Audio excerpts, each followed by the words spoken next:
Hello, friends and neighbours, welcome. This is Faisal Hassan, your Member Provincial Parliament for York South Western, joining you again. Just a minute. Hello again, my friends. This is Faisal Hassan, your Member Provincial Parliament, joining you again another Saturday from 3 to 4.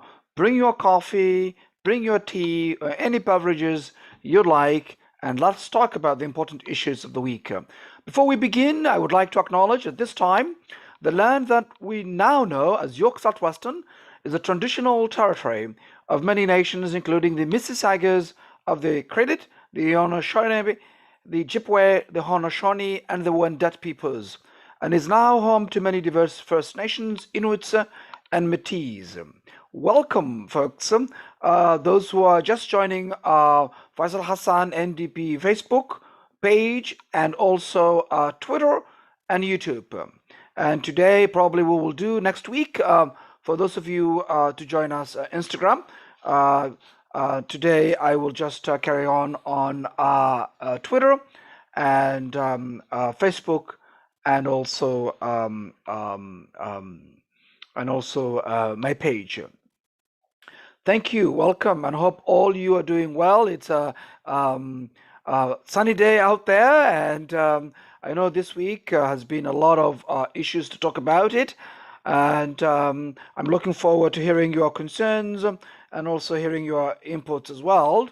Welcome, Frank. Welcome, Ayan, and I know that also because of the pandemic, members of our community are struggling, especially small businesses in our community have been struggling under the weight of the pandemic for months. Despite neighborhood efforts to shop local and support these business owners, it has been an incredibly difficult time for our small businesses. Some businesses have closed, but for those that remain, additional support is needed. And you know that small businesses in our community, they are the backbone of our community. They contribute, they're the ones who actually donate, help the community when they need support, unlike the big corporations that are multinational. Small businesses are close to our community. They create the majority of the jobs. We know that some estimate about 80% of the jobs that are created by small businesses. But they are struggling. They're struggling, and because of the pandemic, not only the small businesses, our community is struggling. You know that our community have been hit hard. We had the first personal support workers who have lost their lives in our community. And there are many of them who have lost in their lives because of lack of PPE and lack of support for them. We know that workers also, to this day, they do not have paid sick days. And you know that when someone feels sick, the best thing to do is to stay home. But many of the frontline workers cannot do that because they have to feed their family, because they have to pay their ransom. And we have to look after them, making sure they don't lose a salary. So that's why my leader, myself, and the entire official opposition have put forward paid sick days, 14 days for for paid sick days for workers. And also our businesses are struggling, and individuals and families have poured their heart and soul into these businesses, and the pain they are experiencing is not of their making, folks. I know we can do better, and we should do better, and we must do better to support our small businesses. And you know that this week, my leader, Andrea Horvat, have also released our support for small businesses. And you know that early on last year, when we proposed a safe mainstream businesses, the BIAs in Ontario and Ontario Chamber of Commerce, independent businesses have said is the right thing to do. And we are proud to advocate small businesses, mid-sized businesses, and those are businesses that are close to our community, and they create the most of the jobs. And we must make sure that when we come back, that they are supported, They are ready to go. And I know some of you also have written to me telling me that some landlords, business landlords, that I have received emails from you for months and weeks now saying that you have empty spaces, because you have lost your tenants, commercial tenants. And it is difficult, to get a new businesses, start up and use those facilities. We need also to support those landlords to able to take care of their taxations and other costs they have. It's very important that we support them. It's important. So that's also what we have done, folks. Previous efforts at supporting these businesses have been well intentioned, but have fallen short in many ways. Commercial rent supports required buy-in from landlords that were often unwilling to participate in the program. We know many, especially folks who own properties in our community but do not live here, have also been very difficult. The ones who have living among us, they have been really very cooperative, working with their tenants to make sure they want to succeed. And I've seen some cases that I am aware of that landlords are living in overseas. They are, living other countries, but they have properties here, and these properties they do not want to participate in these programs. We've seen them, many of them, in our community, and that has also created a problem for those businesses in our community. To this day, we continue to help constituents navigate the administrative issues surrounding a small business support grant. And we know that many of these businesses have been told you are not eligible. Why? And because they are also small businesses, some of them is dry cleaners, is some of them, taxi drivers. There are many businesses that have struggled that need to be supported. But this government is trying to divide again businesses, creating barriers, restrictions to say some businesses qualify and other businesses do not. We know that dry cleaners have been open, but they have no businesses. The businesses they're supposed to be working with have not been available to them. So they were open, but have been really struggling. They have the evidence to prove that they should be allowed, expanded into also included a small business support grant. They are doing a good job. Why are they not being included? We need to provide, we need to be providing more aid for these struggling business owners. And we need to ensure that eligibility requirements are not overly restrictive, so that this badly needed support gets to those that need it. It's very important that we make sure we support these businesses. The government's choices to let two longer, more painful lockdowns. The government's choices led to longer, more painful lockdowns. Our small business community needs help to reopen and ultimately stay open. As a result, we are calling for a new round of support. And my leader this week have talked about the proposals that we want this government to act immediately to support small businesses. And these are a round of support that we want to include a vastly improved third round of Ontario Small Business Support Grant with broader eligibility and payment to bridge to reopening every small or middle-sized local businesses that is experienced revenue decline in the third wave compared to the pre-pandemic. And we know that many of these businesses have declined drastically, their bottom line, and we need to support them. They are very important that we support them, and it's important that we do so. Quickly, I would like to welcome folks who are joining Facebook. Frank, welcome. Frank says, great to see you again this Saturday, Brother Faisal. Welcome, Frank. Welcome, Ayan. Welcome, Paul. Welcome, Arab. Welcome, Idrus and Liban, and all of you who are joining us, YouTube, Twitter, and Facebook. And next week, we will try to include Instagram. Yeah, those who were expecting to join us Instagram, hopefully you will be able to join us today on Twitter or Facebook or YouTube to catch up. And you can bring your coffee and tea, and also I'll be happy to answer your questions and also include some of your comments of the discussions. I was talking about our plan that we have asked the government to support. We are calling for $1,000 tourism and local restaurant tax credit, giving families 1,000 tax credit to visit qualifying tourism businesses in Ontario, including restaurants to hotels, outfitters, and attractions. And this is also a way to support our tourism industry, which have really hit hard. They have struggled and they're struggling. We need to encourage members of our communities across the province to come out and also have spend and tourism credit so that we can help our communities to spend that, and that's very important to help businesses in the community.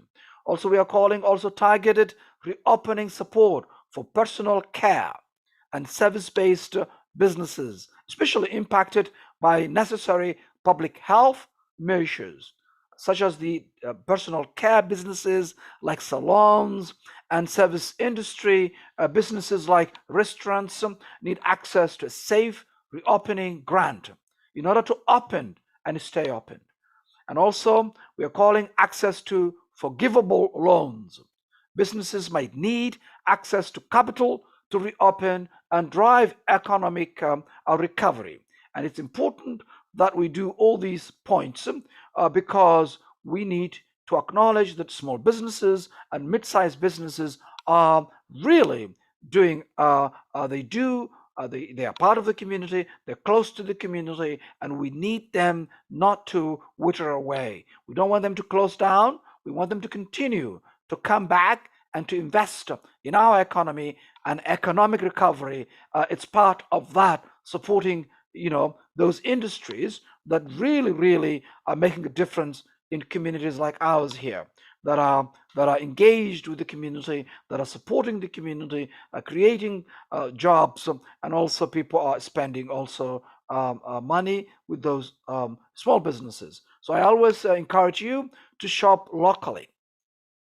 Yes, if we take these steps, folks, we can ensure that more businesses reach the end of the pandemic intact and continue to enrich and support our neighborhoods and our communities. These are very important, folks, that we do it and we do support it. And also, you can also check more our initiatives, FaisalHassan.ca, my page, and also you can look at also OntarioNDP.ca there.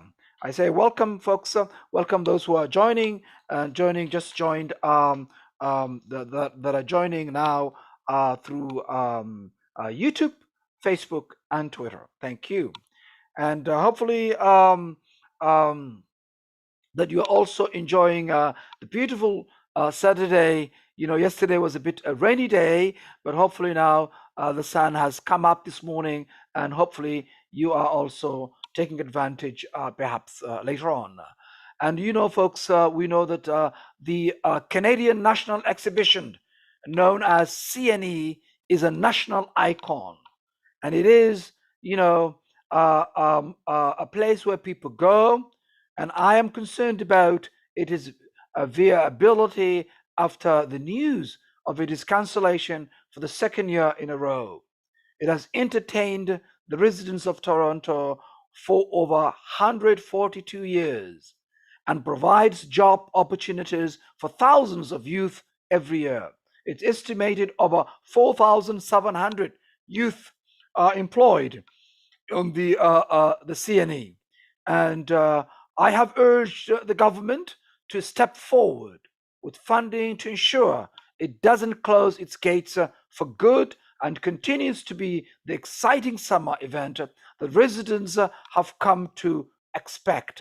It's very important that we also make sure that industries or businesses that are really relying on CNE continues to also stay in business. That's very important. And folks, you know that I have also been advocating for youth opportunities, and CNA is also places where offer young people for job opportunities. I'm the official opposition's youth engagement, no, youth opportunities critic. I used to be youth engagement prior until my leader, Andy Horvath, appointed me the shift of really talking about opportunities, engaging young people. We're still engaged with young people, but also we want really to put ideas, a vision where we can actually support our young people. As you know that I have been advocating to create a youth council across every single member of provincial parliament to have MPP youth councils. For here in York Southwestern, we have created starting off this year, January, and the young leaders of the MPP Faisal Hassan Youth Council are doing a fantastic job. They are advocating for young people. They have excellent ideas. If you want them to really see their work, you can follow them, MPP Faisal Hassan Youth Council on Instagram. And there you'll be able to see the work they're doing. And other MPPs, I've also, as the youth critic, opportunities critic, I have also encouraged the elected members of the Ontario legislature to make sure that they have a youth council, especially the official opposition has been doing that. And I'm happy to report that our MPPs have also interested the issues that affect the young people. So, if you are a young person living other ridings, please contact NDP MPPs. They're happy to bring you in and also to be part of our youth council there as well. And also I've been also making sure the young people also have jobs, and jobs is very important, and we should do it early when young people are in school. You know that young people at the universities and colleges, they don't have internships, majority of them. They don't have placements, and if they do, it's unpaid positions.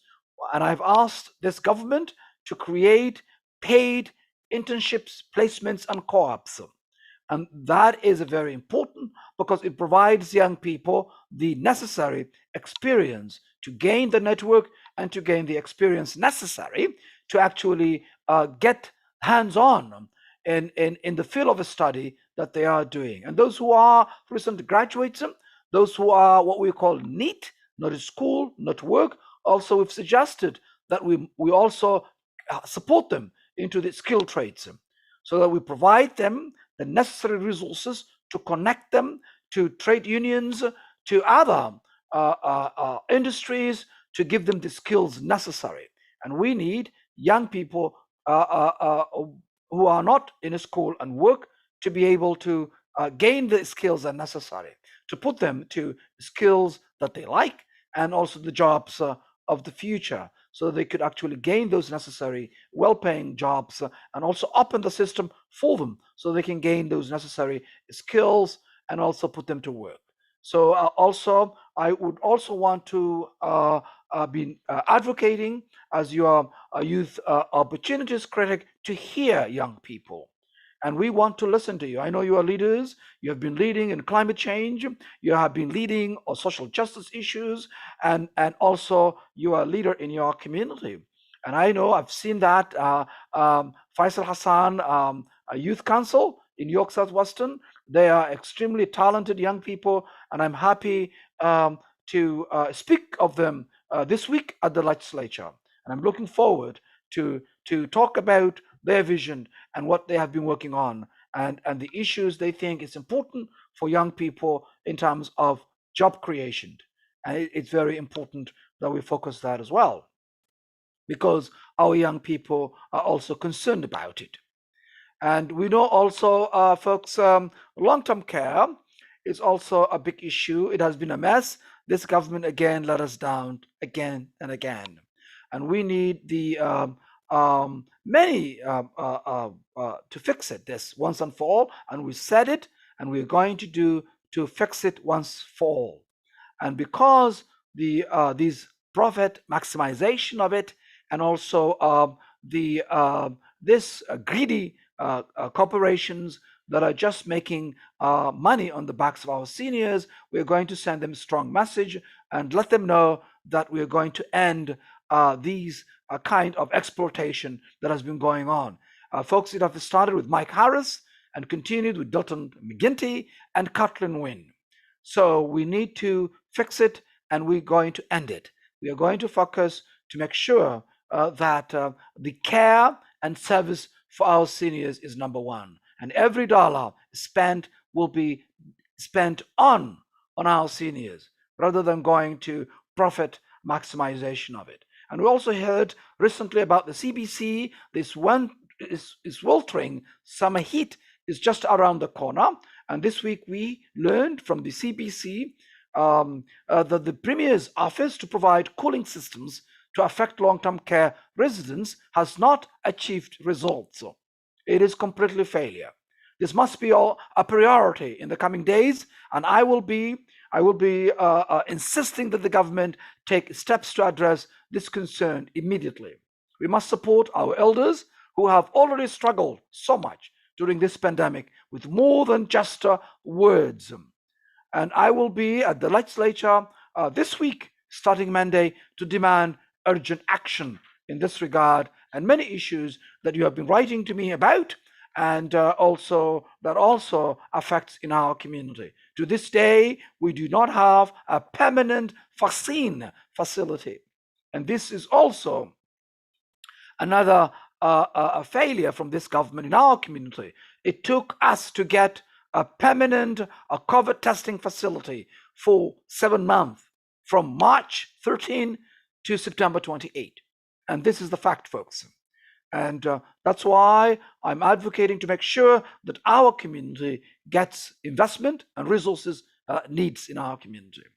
Also, we know that folks who have gotten AstraZeneca vaccine are also wanting to get it. And in our community, they don't have AstraZeneca in the pharmacies that they have been telling them to go. And I'm aware of the reports from local residents who are struggling to gain access to their second dose of AstraZeneca through local pharmacies here in our community. The government has made assurances that supply will be arriving soon.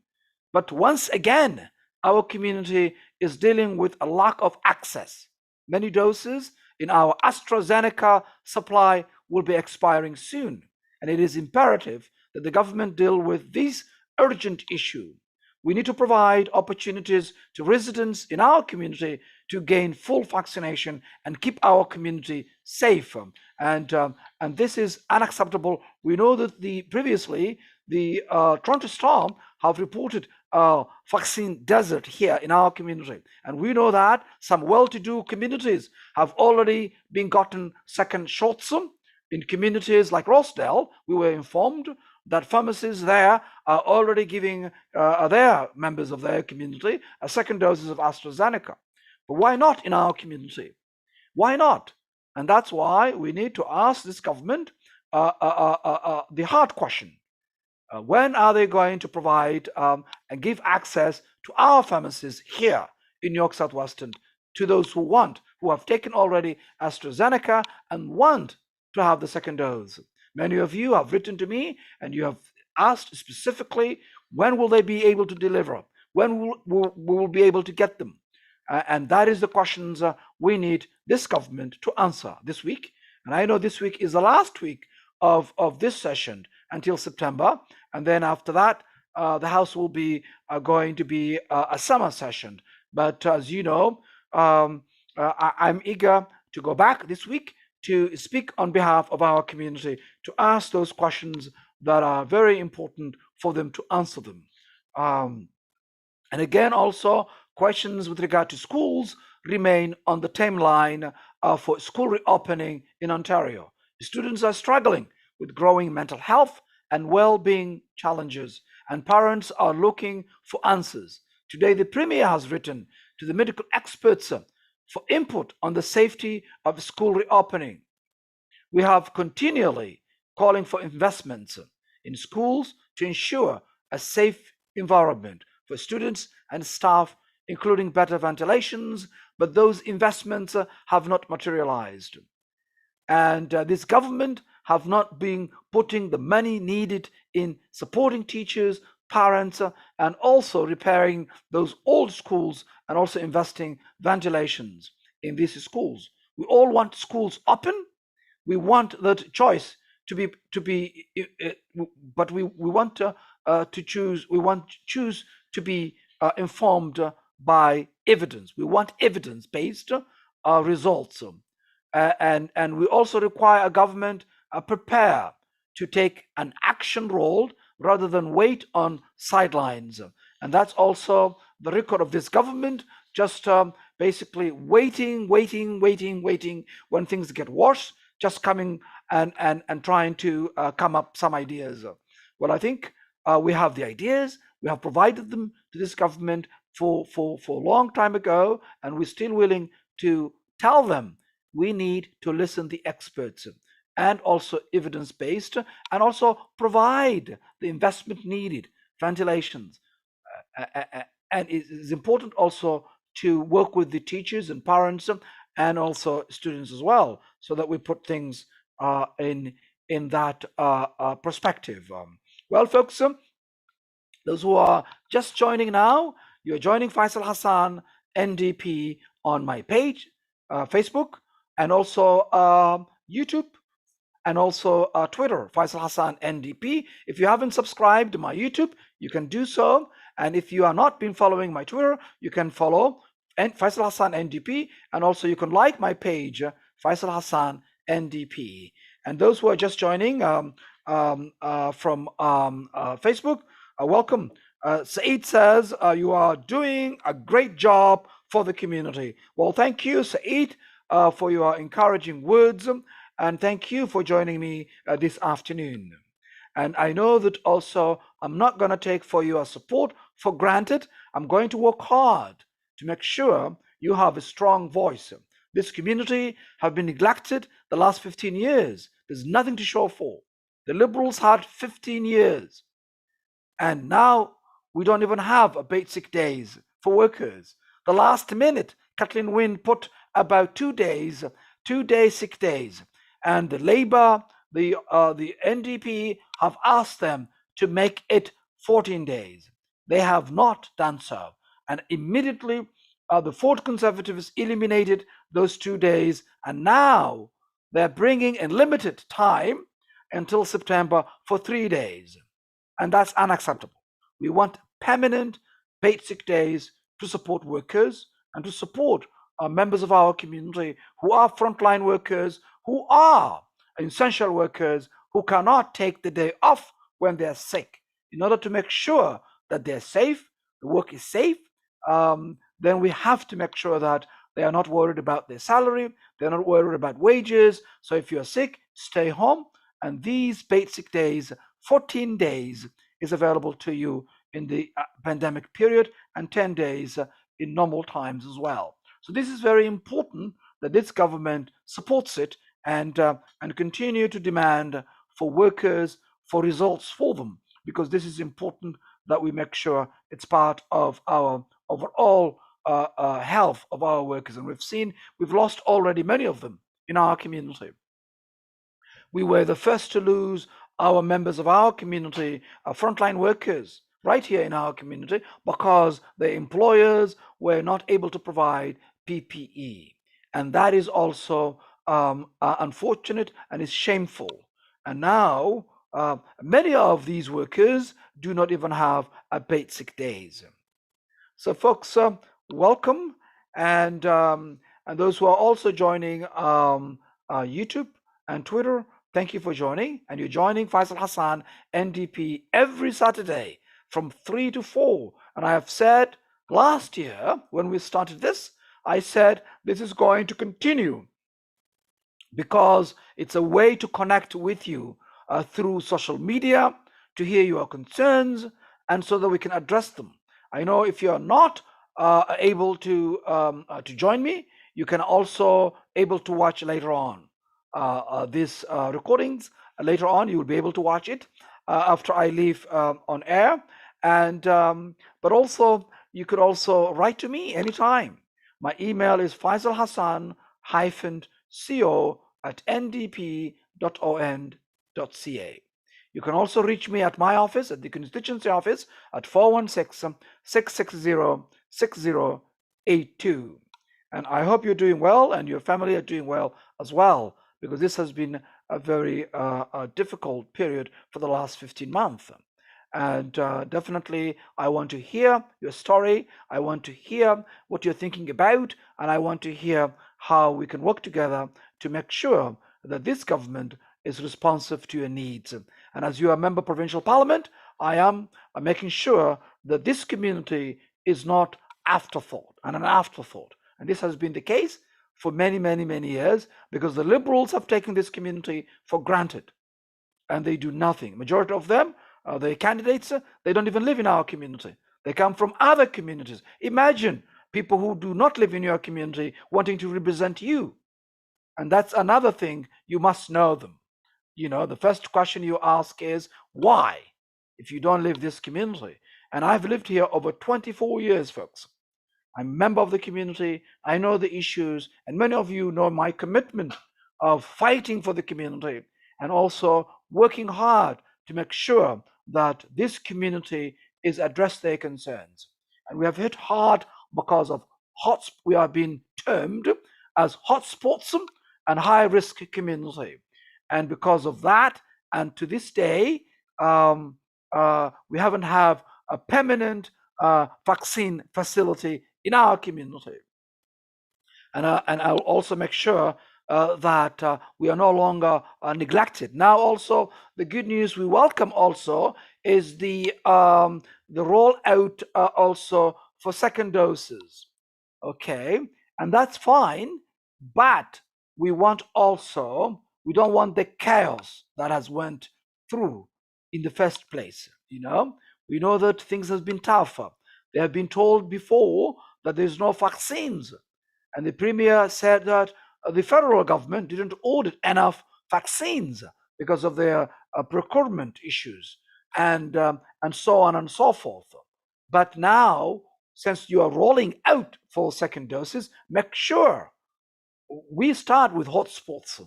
We start communities that are hit hard, so that we don't want the chaos, our community lining up on long lines. We want this to be actually organized better, you know. And this is also what my leader have said this week, you know. And she said, Andrea said that getting the first dose of the COVID vaccines was the hunger games for millions of Ontarians. They got conflicting information. If they got any information at all, they lined up for hours. And this was the case in our community. And Andrea Horvath continued saying they turned to the volunteer vaccine hunters on social media when their government failed them. Doug Ford had many months to figure out and invest in a proper system. And instead, he chose to let people scramble. And it's a shame, folks. And my leader, Andrea Horvath, have addressed this week. And I want to say exactly what Andrea Horvath said. She said, now Doug Ford is planning to repeat that. He is not putting an ounce of effort or investment into making second dose, booking better for people. This especially puts seniors at a disadvantage.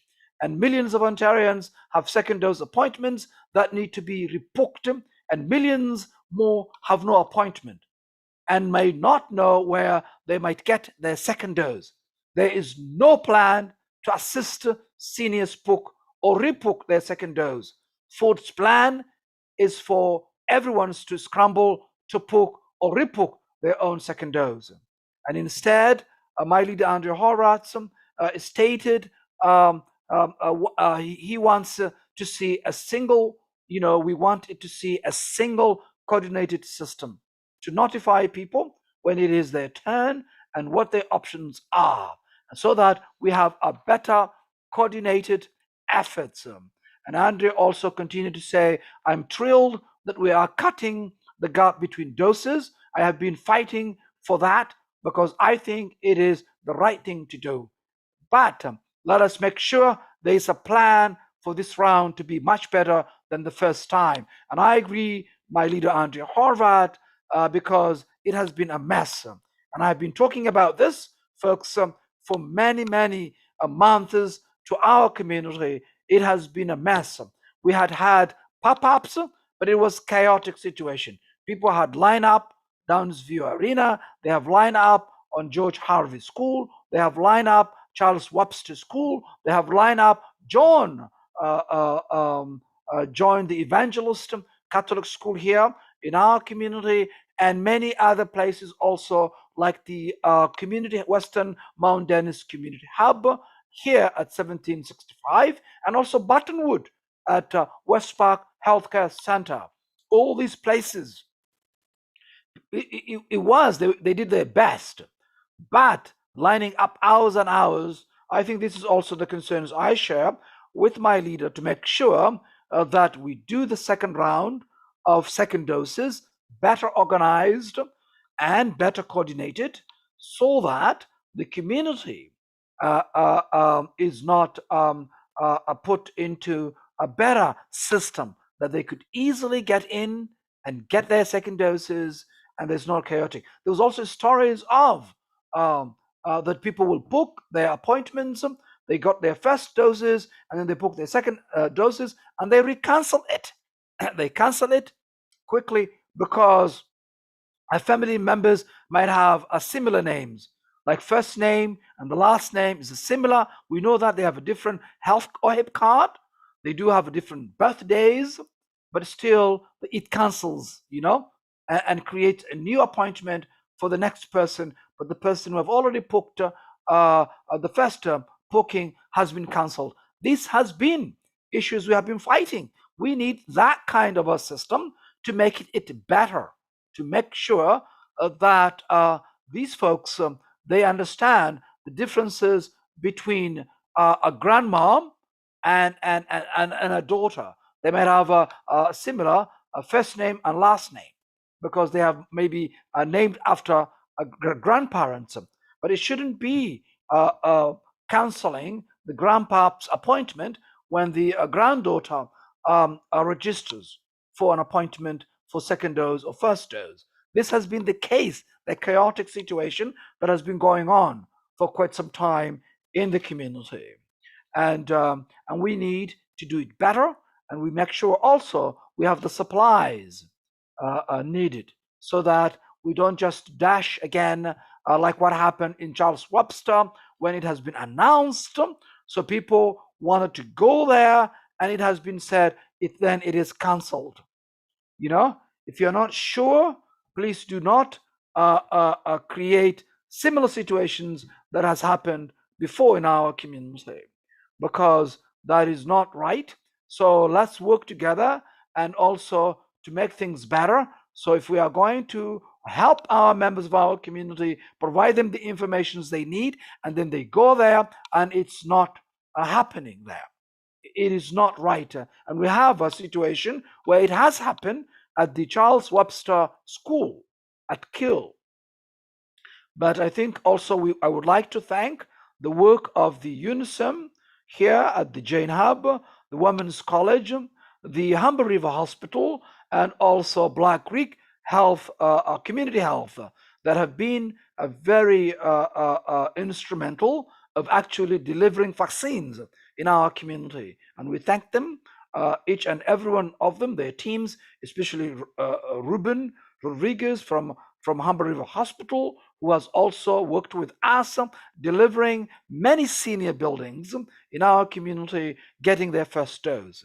We're looking forward, delivering again for the second doses to each and every buildings that we have done in the first place, and looking forward to facilitating and to working with them to deliver that, because our seniors are also anxious to get them quickly. And if we start folks of 80 and plus, then let's do it. And let's do it right here in York Southwestern. And we have many seniors. And those seniors also, we want them also to do a better job. Those who are also homebound seniors, many of them have not even gotten their first vaccine. Why is that? Can we do a better job to make sure also those seniors who are homebound, they're not just being forgotten? We want them, the pop-up teams, to also think about them, how we can also get those of them to make sure there are other teams that can actually get to them immediately and get their vaccines for their first vaccines, and so that they can get also their second doses as well.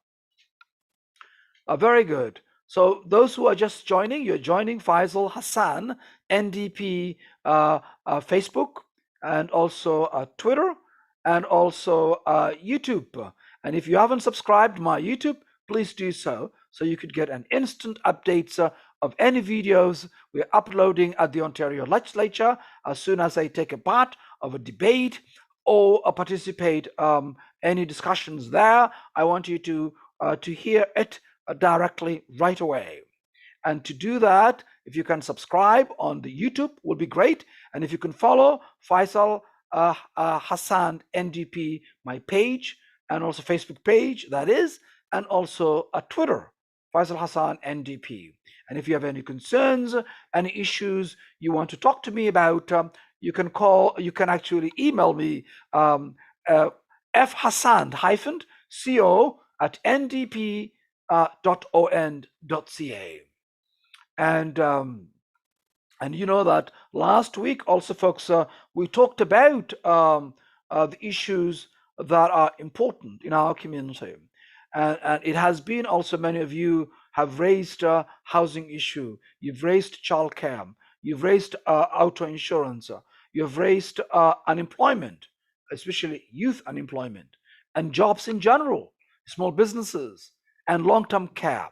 That has been really this government and previous government, starting with Mike Harris, Dalton McGuinty, and Kathleen Wynne, and Ernie Eves, have actually went into more of privatizing long-term care. And we have these corporations that are really, their purpose of in business is the bottom line, to make money on the backs of our seniors. And there's no money to make on the backs of our seniors.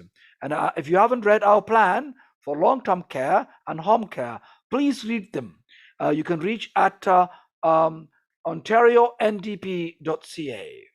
And we want to remove profit out of the long-term care because we need to put every dollar on care and service, and minimum also,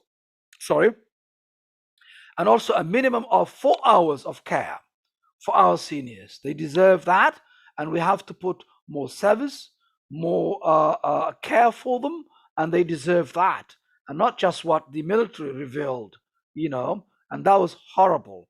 And we must fix this, and NDP government will fix it, folks. The Liberals had 15 years to do it. They chose not to. And they had also, this government has 3 years to fix it. They have not been doing it. And that's why this is a utmost priority for all of us. An NDP government headed Andrea Horvath will do it.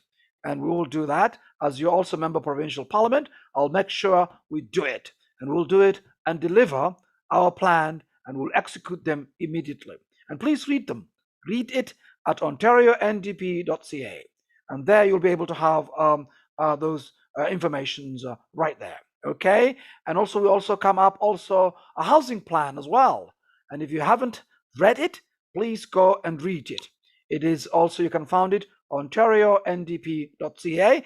Just put, if you want, you can go Google and put it Ontario NDP housing plan. You could do the same thing for Ontario NDP long-term care and home care plan. And there you'll be able to read it. And I had last week my colleague, Dr. Jill Andrews from Toronto St. Paul's join me, and we talked about her motion, which she put on the legislature, and I was proud to vote in favor of the above guidelines increases to ban above guidelines increases. That was the Jill Andrews, Toronto St. Paul's MPP's motion, and we had opportunity to really talk about the importance of that on housing. And we want to make sure that we ban above guideline increases because we've seen it every year. Our landlords submitting it into the tenant and landlord board. They're doing it, but they are not doing any maintenance issues at all. Why is that? Is there any inspectors looking into that? And we've also know there are less inspectors, less numbers of them for thousands of buildings. We know that ACON have been telling us about this. We know that CIRA, Center for Equal Rights in Accommodation, have been telling us. The Federation of Metro Tenants have been talking about this. And we know they have been advocating for tenants. And I'm happy to work with them to make sure this issue is addressed. And maintenance should be the responsibility of the landlord, period. And also we need also rent control to make sure the tenants can afford, a place to live. I want to welcome Ivan. Ivan has just joined us on Facebook. Welcome, Ivan. Hope you're doing well. And thank you for joining me also this afternoon. And those who are joining Twitter, welcome. And those who are joining YouTube also, welcome, folks. And you're watching your member provincial parliament, Faisal Hassan.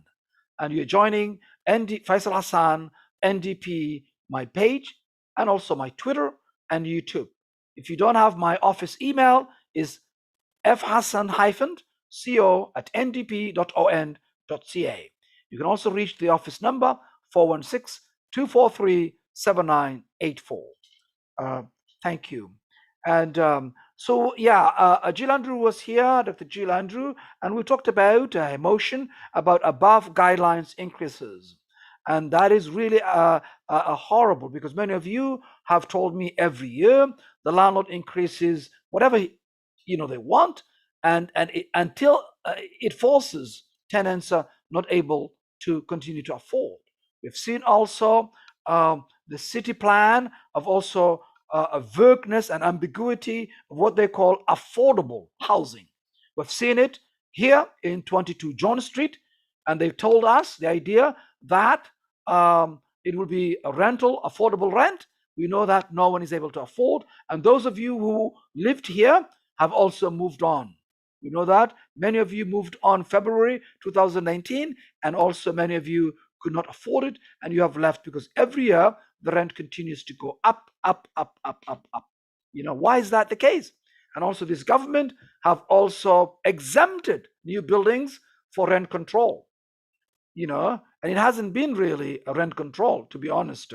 They have also above guidelines increases, they have annual increases. All these things has been a burden to tenants, and we need to end that, my friends. Please read our housing plan.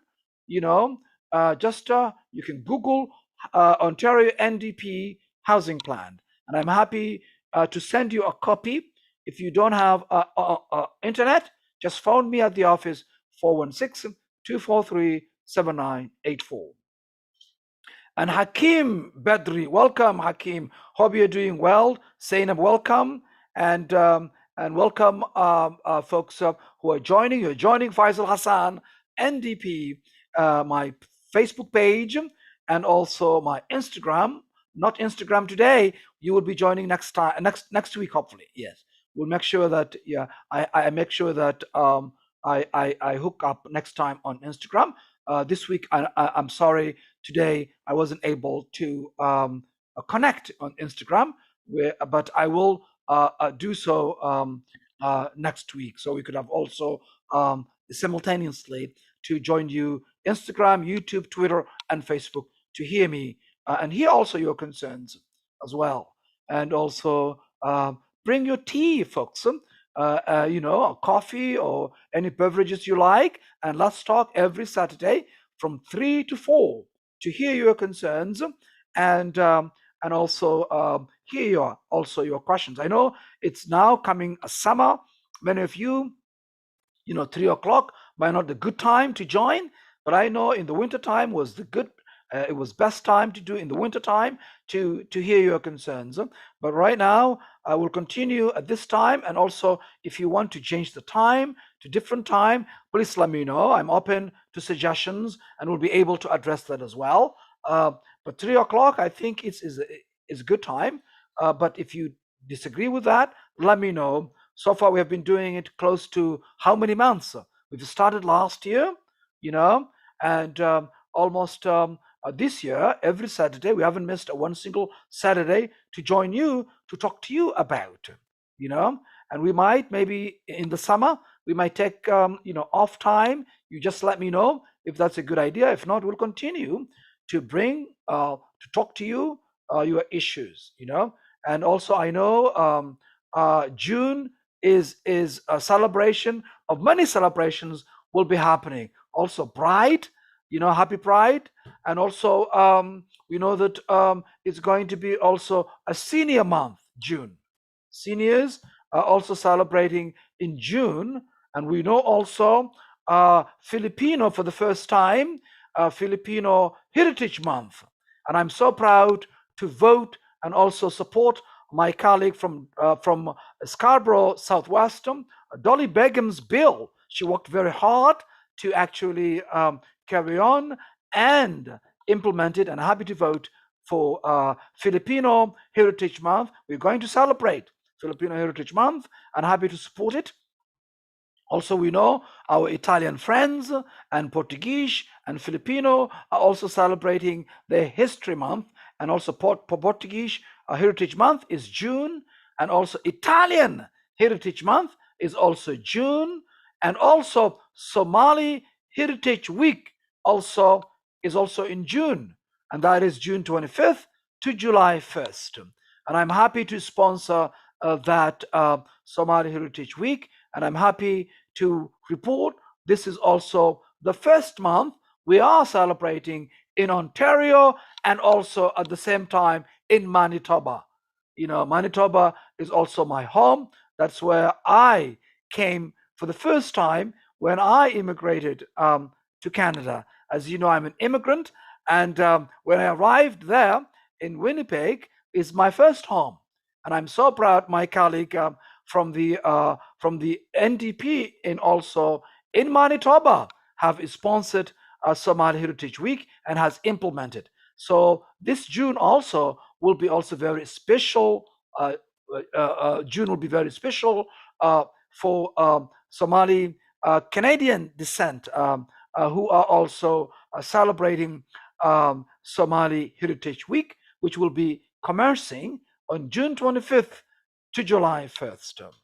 So that's a June is going to be a busy month and many heritage celebrations. It's also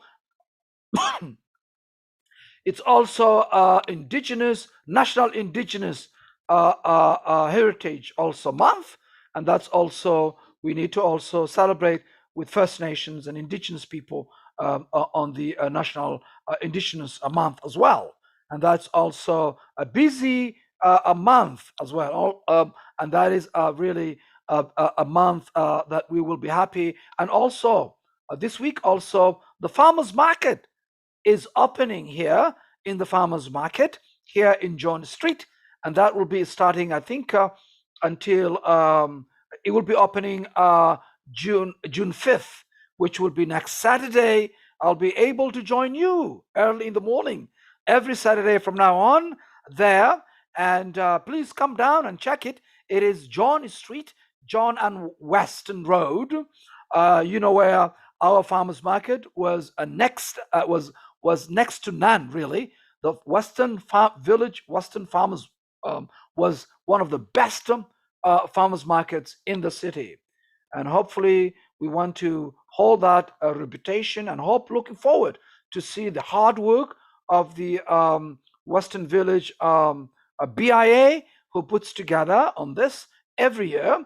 And this year, they're moving again on John Street again. So it will be fun to actually to really have back again on John Street on the Western Farmers Market, and it's happening. So I'll be looking forward to seeing you all on there on Saturday from 8. I think it will be 7 early in the morning, and yeah, check it out and this Saturday there, and also it's also a fun to check it. The members of the small businesses in our community and the farmers also, who are bringing fresh fruits and vegetables and other things uh, that are coming. I like really there also samosas there. I know Asha of WIF, has the best samosas in Western, and also she's going to be there as well. And I'm looking forward her samosas really um, on this Saturday, and it is, folks, next Saturday. It is. So have that and join, and hopefully, and you are joining Faisal Hassan. You are a member of provincial parliament, and I join you every Saturday from 3 p.m. to 4 p.m. to hear your concerns and to also answer some of your questions. And those who have joined this afternoon, I want to thank you. And I know that things have been tough this year and last year, but hopefully, getting the second doses and shots, I think things will come to moving forward to meeting with you and connecting again. And I always like meeting people. I am people's person, as you know, and this pandemic has prevented us really coming together.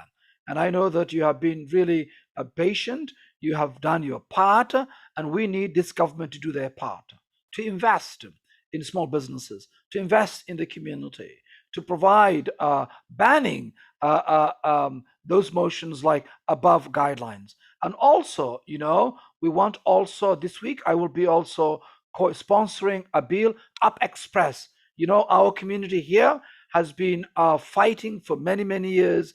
Clean Train Coalition have been fighting here in our community for electrification of our trains. We've gained some gains of having the first stop, Express stop at Western and Bloor and Union Station and to the airport. That's good, but these trains, they are not.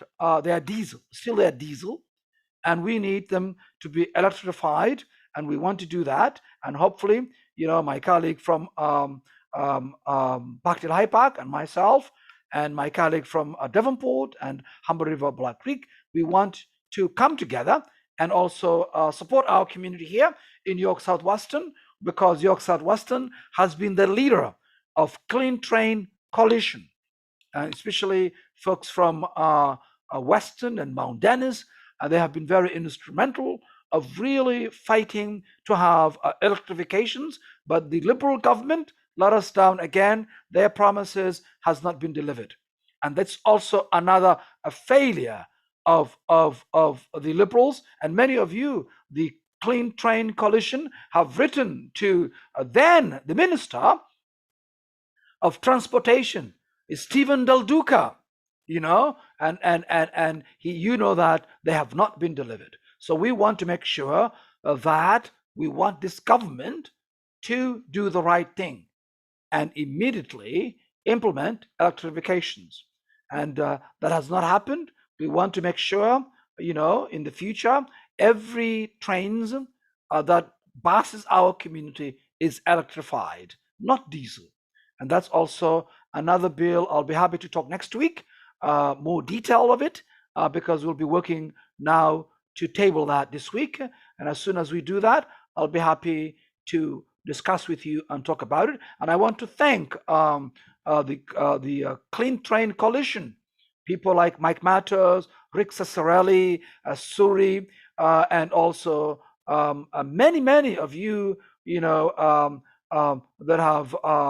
have really instrumental of working hard on behalf of our community, coming together for clean trains now, electrifications now. And as you member of provincial parliament, I'll make sure your work is not forgotten. We'll continue to press on that issue as well. So until then, folks, I have come, my time have come.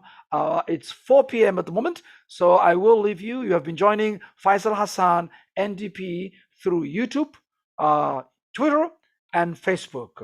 And I want to thank you again for joining me this afternoon. Thank you.